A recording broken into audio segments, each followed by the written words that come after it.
You guys are amazing. You're very young and you get to do all these things. I wasn't able to do this when I was young. Magandang umaga, hapon po sa inyong lahat. I am Carrie Sabindanyo Cruz and I'm from Bulacan. I'm happy to be here to look at all of you who are amazing writers, amazing dreamers, amazing creatives, doing things that kids, when I was a kid, back in the day, in your age, I wasn't doing anything like this. I was just outside my house playing jump skip or hopscotch or tagging it. I wasn't here in a conference chatting with other kids and saying, oh, I wanted to write a book. I wanted to be a published author. That wasn't like a part of my childhood. But here you are. Congratulations to you. When did you realize that you could write? Do you still remember? Like, because, we always write because it's always a part of our assignments. Teachers make us write essays and poetry, and because we're forced to write because our grades rely on that, right? So when did you actually feel that I could write books, I could write stories? Do you still remember? No? You guys are young. You shouldn't be forgetful. Okay. My story for today, my presentation for today is making it out there with our myths. And that is because my debut book is actually inspired from our very own myths, and it is published by Macmillan, an imprint of Macmillan. It is in New York. I happen to be one of the Filipino writers who got traditionally published internationally, and I wanted to share to you how that happened. So if you kids wanted to go that route, I hope that this also inspires you. So there you go. Okay, I was 9 years old when I realized that I could write. I was sitting in front of our TV, watching our favorite anime. We didn't have Netflix before. We didn't have cable channels before. We weren't really that rich. So the animes that we used to watch were the old reruns from some other month, and we watch it over and over again every afternoon. And I was like sitting on the couch, 9 years old, watching the same anime, and then this BGM comes along. And I remember it so well because I grabbed a notebook and I just started writing lines, started writing verses to that BGM. So I happened to write a song out of nowhere. And that moment, when I was done, I was like, wait a minute, I like doing this. I like writing. My teacher doesn't have to make me write. She doesn't have to make me finish an essay. I could write. I could write on my own, and I could write the things that I like to write. So ever since then, I always had a notebook right beside me, so I could, whenever this idea comes along, I could just tell it, I could just write it down. Teacher Rhoda, earlier today, she said that she was an introvert. Kids, can I know which ones of you are also introverted? Yeah? You feel that? that was pretty high, sir. And we know that being introverts, we're not really the people who would often jump around in the crowd and just say, hi, hello. The noisy ones. When I was a kid, I was usually the ones, just like Teacher Rhoda, I would be the one sitting in a corner, just letting them tell the stories, chat around, and I will be just there. And the nice thing about being a writer or writing is that you're not alone. Your words are always with you. Like your notebook, I have my notebook with me wherever I go. So when there's people chatting here, I'll be right here, sitting and writing down things and drawing things. And I don't feel alone. I don't have to when somebody had to ask me what are you doing there? Why are you there by yourself? No, it's okay, I'm drawing. I could just reason up. I'm okay, I'm writing, I'm drawing. I, I, I felt like my loneliness was more productive. My being alone wasn't exactly sad because I was being creative. I was expressing myself. I was like unleashing this power of imagination on a page. So I felt very comfortable with that. So growing up, even if I was an introvert, I managed to find myself and build myself with those words. Our words are friends. Have you ever felt that? Like, if you're not doing anything or there's like a spare time that you just wanted to do something, you just really wanted to write and just pour things out. Because sometimes words are very intrusive. I mean, out of nowhere, a new idea comes along and you just have to wait a minute, I have to get this written down because I might lose it at any minute. So that's what I do. I always keep my notebook with me. It has kept me company. Words have been my friends. I mean, a lot of you here are homeschooled, correct? Which ones of you managed to go to a regular school? Yeah, right? Okay, that is also one of my problems growing up. When I was growing up, my friends, when you change schools, you get to meet new friends and you say goodbye to old friends. When you're in college, you will be meeting new people and then not meet the old friends that you used to have. But to me, writing became my constant. Writing was always there for me. It always accommodated me. It always listened to me. When you have a notebook there, it's like always open to you. Like, what is your problem? It feels like a journal. What happened to you today? And you're just gonna write it down. What are you thinking right now? And you're just gonna write it down. It was someone that was there for me, something that was there for me, and I was really, really happy. There you go. I was really, really happy that I was able to nurture this talent.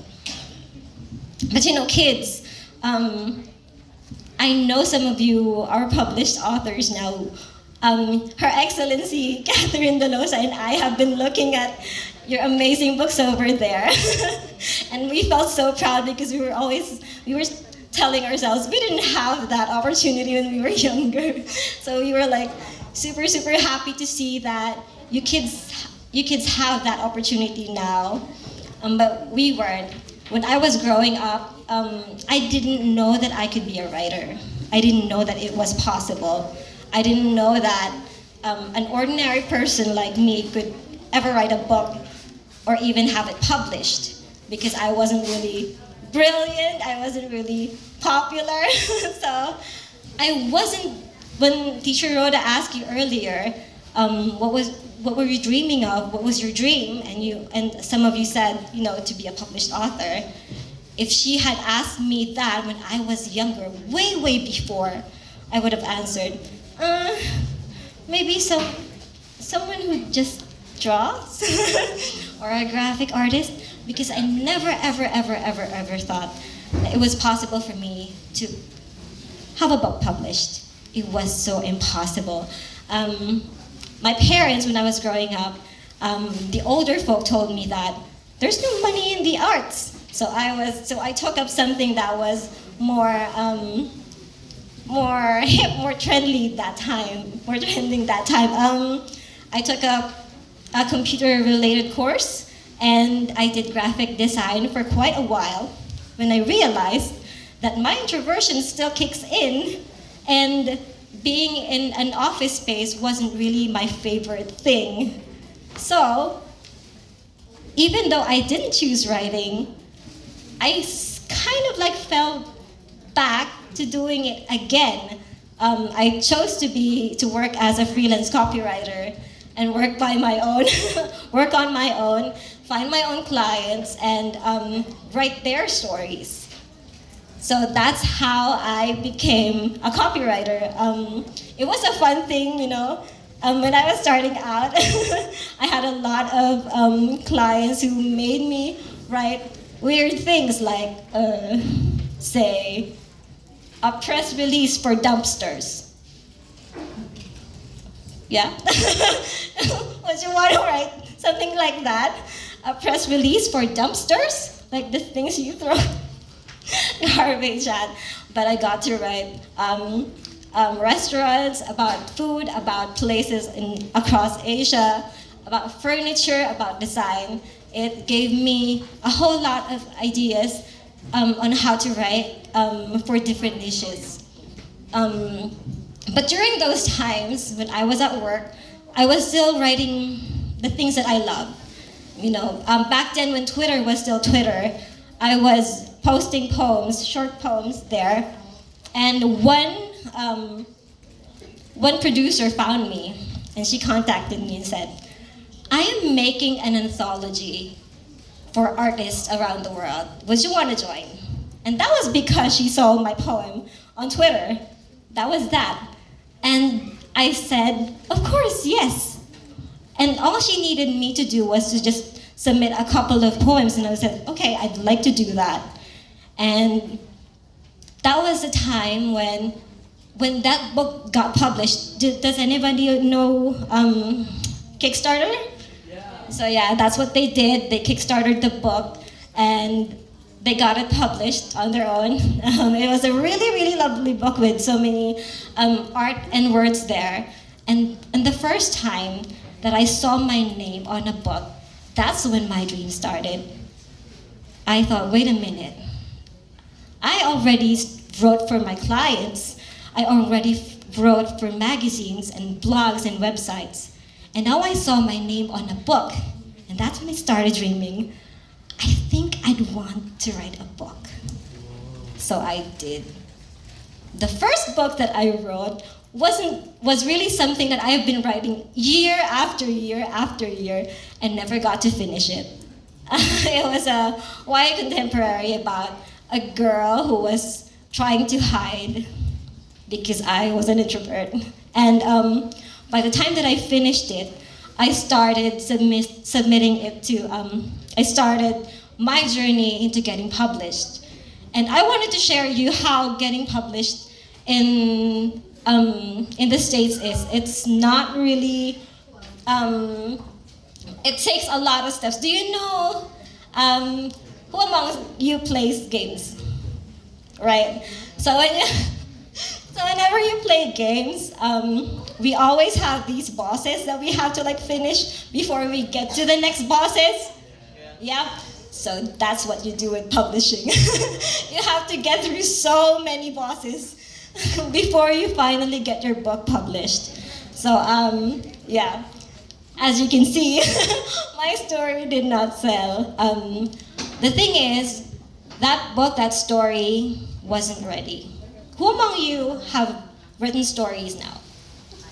Mm-hmm. Those stories must be really awesome. I think my first story was awesome too. But I was really young when I wrote it. And I realized that some stories are not ready. It's for many reasons, by the way. Some stories are not ready because you are not ready to write them. Because it requires so many other experiences for you to be able to capture that story and to bring it to words. Sometimes, some stories are not ready because the world is not ready for them. You think? Because sometimes they think that, the publishing internationally, most of the characters, most of the heroes are, white. And sometimes they're not ready to see heroes that aren't their skin color.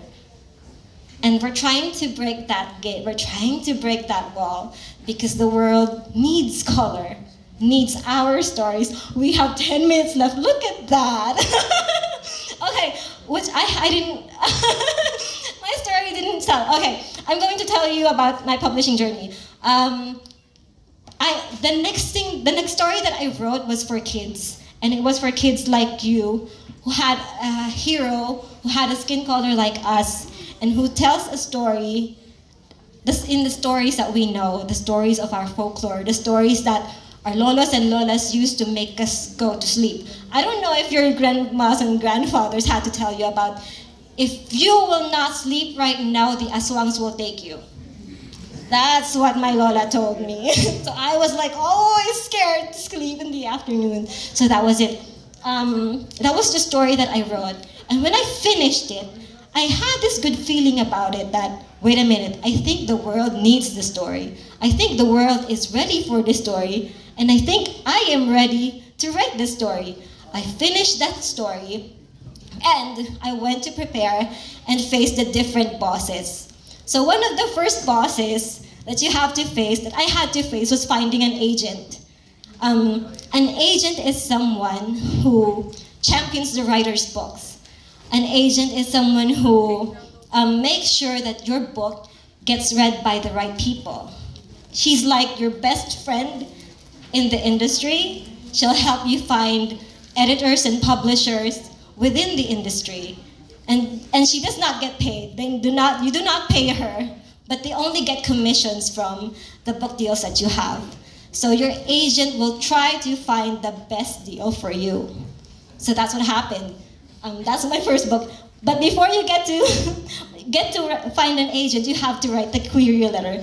Do you have your pads with you, the activity books with you? So I had a sample of my query letter for my own book there.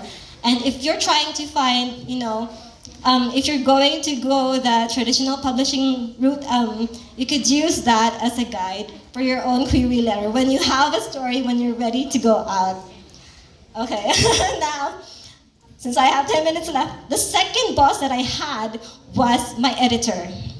So the editor is the one who acquires the story.